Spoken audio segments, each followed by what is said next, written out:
Bueno, muy buenos días para todos y muchísimas gracias por haber venido hoy hasta aquí en este día tan especial para la Biblioteca Nacional, para el mundo de la cultura en el Uruguay. Un día además, como suele suceder en este otoño, este final de mayo, complicado desde el punto de vista climático, hace mucho frío, hay lluvia, pero de todas maneras creo que el calor de la lectura, de los libros, hace que lo festejemos por todo lo alto. Bienvenidos una vez más a Biblioteca Nacional. La Biblioteca Nacional cumplió ayer, 26 de mayo, 208 años. Jóvenes, 208 años. No hay muchas instituciones públicas en nuestro país que sean tan longevas. Quizás me animaría a decir que la aduana, que venía de la época colonial, sea un poco anterior.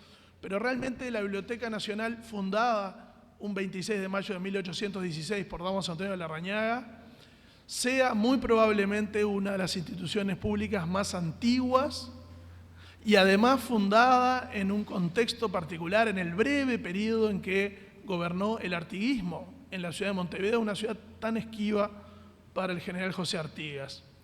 Hoy es un día de fiesta, ayer fue un día de fiesta, lo trasladamos para hoy, y para la Biblioteca Nacional, para el Ministerio de Educación y Cultura, esta es una jornada, como decía, muy especial porque tenemos una doble modalidad de festejos.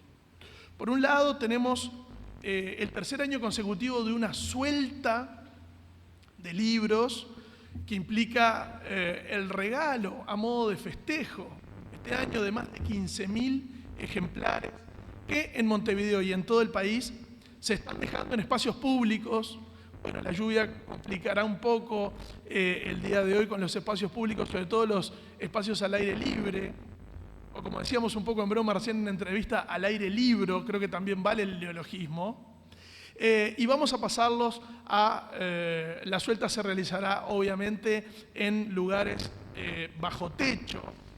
Como decía, este es el tercer año consecutivo y ojalá que esto se transforme, más allá de esta administración en la que se inició, en una linda costumbre y en una tradición, como decíamos con el ministro da Silveira cuando estuvimos aquí el día del lanzamiento.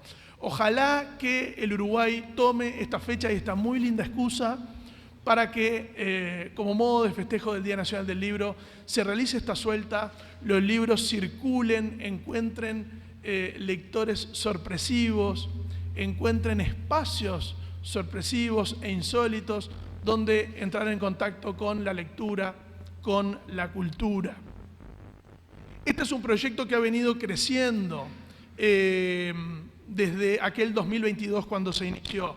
Y me gustaría destacar además que es una idea y una coordinación que engarza lo público con lo privado, y en esto me gustaría destacar el gran esfuerzo que ha habido de parte de instituciones públicas, por supuesto el Ministerio de Educación y Cultura y dentro de él la Biblioteca Nacional, pero también la ANEP, porque dentro de la suelta hay un montón de instituciones educativas que se plegaron.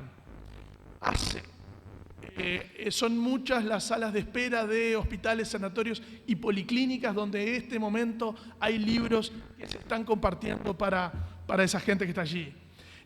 Bueno, la Cámara del Libro, obviamente la Cámara del Libro ha sido un gran aliado en esto y puso un montón de libros, las editoriales uruguayas, para esta suelta. No podemos dejar de destacar, nosotros que somos fervientes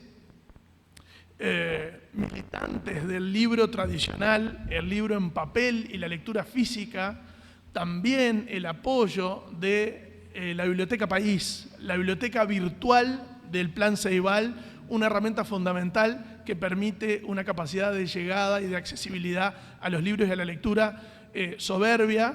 Desde cualquier lugar del mundo, una persona que tenga una cédula uruguaya puede acceder a ella y disfrutar de todos los contenidos que están allí. El correo uruguayo, fundamental en la logística para la distribución de libros. La CAF, CUTSA. En este momento hay un montón de unidades del transporte público de Montevideo que están teniendo libros para que sus viajantes, sus usuarios, puedan disfrutar de la lectura en un día como hoy. también a través de ANETRA para buses interdepartamentales, allí apoyando la distancia y el tiempo de un viaje un poco más largo, que bueno, en un día como hoy, la lectura. McDonald's, los Rotarios, el Club de Leones, el Museo Achugarri y luego todos los shoppings de Montevideo y la mayor parte de los shoppings que están en capitales departamentales en todo el país. Un día como hoy, además, sabemos que el caudal de gente afluye a los centros comerciales y qué mejor que también allí haya libros para promover la lectura y la cultura. Esto por un lado, pero por otro lado tenemos hoy aquí la presentación de 2 libros. Esos 2 libros, como ustedes saben, son por un lado El misterio de María Teresa, que es un descubrimiento y una puesta en valor de unos documentos literarios bastante antiguos, de los que ya vamos a hablar, y una serie de poemas de Fernán Silva Valdés, que son coeditados por Biblioteca Nacional y por la editorial Banda Oriental. Antes de esto y antes de recibir a Rosario Lázaro, que es la escritora y traductora de los poemas de María Teresa, y a quien me acompaña aquí, que es Vanessa Arta Sánchez, docente e investigadora de Biblioteca Nacional, me gustaría hacer un gran agradecimiento para quienes hoy están aquí presentes representando a distintos tipos de instituciones. Las instituciones públicas y privadas que colaboraron en la suelta, que acabo de nombrar, las unidades ejecutoras del Ministerio de Educación y Cultura, que están aquí presentes y que hemos formado un gran equipo en estos más de 4 años de trabajo. Bueno, acabo de decir, el Plan Ceibal a través de la Biblioteca País. Dentro de las autoridades del MEC, excuso al ministro Pablo da Silveira y a la directora nacional de Cultura, Mariana Weinstein. No están presentes hoy aquí, pero no porque no lo quieran, sino porque entre ayer y hoy inauguraron 2 bibliotecas temáticas, una en la ciudad de Paysandú dedicada al teatro y otra en la ciudad de Trinidad Flores dedicada a la geología y a la arqueología. Tenemos otras autoridades, tenemos autoridades del cuerpo diplomático. Mucho agradecemos la presencia de los embajadores y delegaciones diplomáticas de la República del Perú, de México, de Paraguay, haciendo la salvedad además de que fuimos invitados por la Cámara del Libro de Paraguay a participar de la Feria de Asunción a finales de junio, y allí estaremos en representación del Uruguay.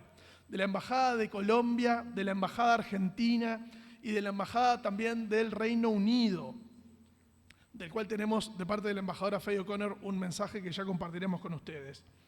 Queremos agradecer también muy especialmente a autoridades académicas y universitarias, en particular representantes de ORT como el doctor Pablo Landoni, de la UM, Universidad de Montevideo, Fernando Aguerre, y también de representantes del proyecto Anáforas, que es un proyecto colaborativo y coordinado por la Facultad de Información y Comunicación de Universidad de la República y el Ministerio de Educación y Cultura.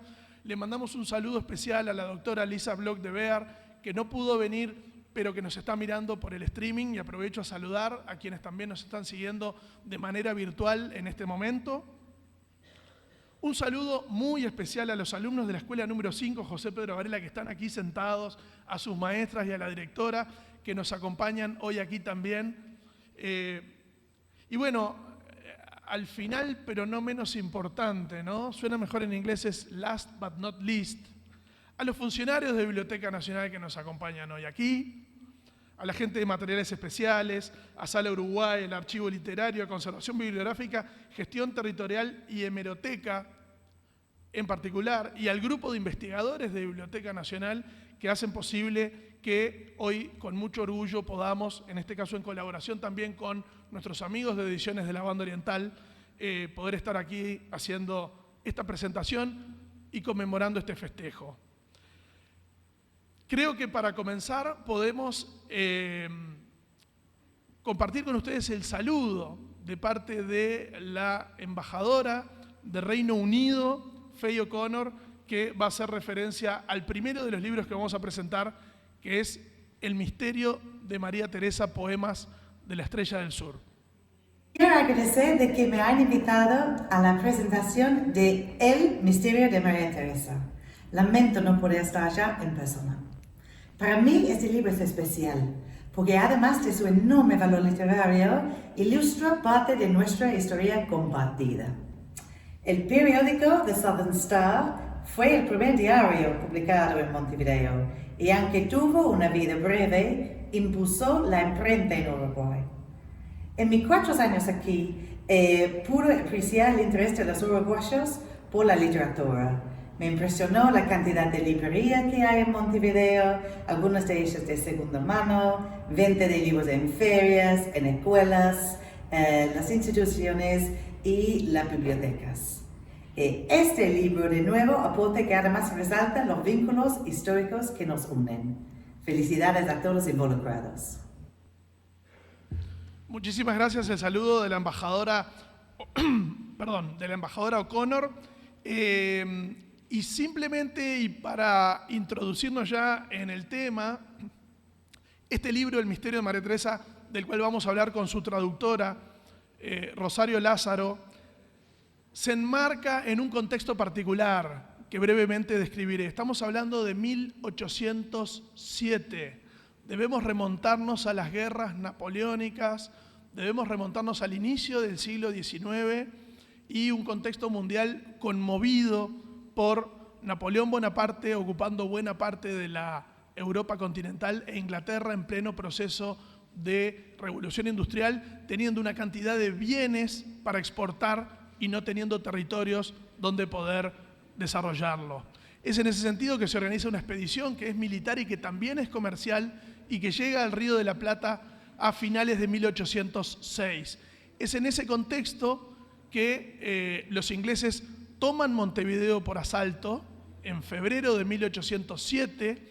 Para los más chiquitos, imaginen un sitio, imaginen un ejército trayendo sus soldados y sus cañones y disparando contra la muralla de Montevideo, los montevideanos defendiendo desde adentro. Se generó una brecha en la muralla.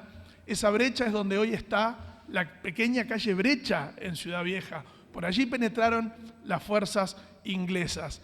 Y luego de que los ingleses toman Montevideo, hay 3 elementos que comienzan a aplicar en su política. La libertad comercial para sus productos que traían y muchos, la libertad religiosa, ya que ellos eran anglicanos y Montevideo era una ciudad católica, y la libertad de prensa. Y es ahí, en esa prensa que venía en los barcos de los ingleses, que comienza a editarse este periódico, del cual ustedes aquí en un atril, en la entrada pueden ver una versión facsimilar para que tengan una idea de cómo era. Tenía columnas en inglés y en español, era bilingüe, y allí estaba todo traducido menos unos 4 poemas que estaban misteriosamente firmados por alguien que decía llamarse María Teresa. De ahí el título. Y bueno, y ya estamos en comunicación con Rosario Lázaro. Rosario vive en Australia en este momento, está en Sydney, es muy tarde en la noche. Le agradecemos especialmente a Rosario que cerca de la madrugada australiana esté conectada con nosotros. Y bueno, y al Zoom que nos permite estar en contacto con ella para que nos hable un poquito sobre la Estrella del Sur y su experiencia como traductora. Rosario, encantados, aquí te saludamos desde Montevideo. Gracias, Valentín. ¿Se escucha ahí? Sí, Bien. se escucha perfecto. Bien, perfecto. Ya hicimos los tests correspondientes. Bueno, quería agradecer al público presente por el interés de haberse acercado a este festejo y más aún sabiendo de las condiciones climáticas en Uruguay. Veía a todo el mundo de espaldas en el público y veía muchas camperas y bastantes abrigos, así que me imagino de frío. Y también al lanzamiento de 2 obras muy especiales. Agradecer también a la Biblioteca Nacional porque tuvieron la iniciativa de traer a María Teresa, esta poetisa misteriosa, como bien dijiste, Valentín, a nuestra contemporaneidad y porque además me confiaron la traducción de esos poemas, cuyo resultado está en el libro que hoy se presenta. Es por lo tanto un gusto compartir esta instancia con ustedes, con el director Valentín Trujillo y con la investigadora Vanessa Arta Sánchez. Voy a ser breve hoy, pero voy a enfocarme en dos aspectos complementarios. Por una parte, me detendré en cómo llegué a María Teresa desde una investigación de cuño traductológico, quiere decir desde los estudios de la traducción, que fue publicada como un artículo en 2021, y después voy a comentar algunos aspectos de este proyecto de traducción, o sea, cuál fue el marco que dio sustento a la iniciativa de traducción que ustedes pueden ver en el libro que nos ocupa. Bien, si bien la existencia del primer periódico montevideano, The Southern Star, La Estrella del Sur, fundado por los ingleses en 1807, es ampliamente conocida, poco se sabe todavía en torno a la identidad de sus redactores, traductores y colaboradores. Esperamos que esta laguna sea subsanada en tanto este periódico, o diario, si queremos decirlo más en rioplatense, tuvo ciertas particularidades que Valentín recién comentó. Uno es haber sido el primero en Montevideo, pero además haber estado escrito en dos lenguas, el inglés y el castellano, que funcionaban en columnas alternadas y con grandes innovaciones materiales para la época. Las columnas alternadas en general comienza al principio, en las primeras páginas, para luego en las últimas páginas, a medida que el español en general ocupa más espacio, empieza a desconfigurarse esa alternancia uno a uno. Cuando digo grandes innovaciones materiales para la época, también estoy hablando de tipografías, de la propia forma de impresión y de algunas cuestiones que tienen que ver con el propio funcionamiento de un periódico que en su momento fue semanal y que además tenía una gran cantidad de texto traducido. O sea que imaginen lo que debe haber sido en ese momento traducir todo el contenido, o casi todo, como vamos a ver ahora, a la lengua de llegada, que es el castellano en este caso. En un acercamiento inicial al carácter bilingüe de la estrella, busqué destacar cómo el aparente descuido y la omisión en la traducción al castellano de algunos fragmentos literarios, como los poemas de una tal María Teresa, respondía a una línea editorial que era consciente de la importancia de la traducción.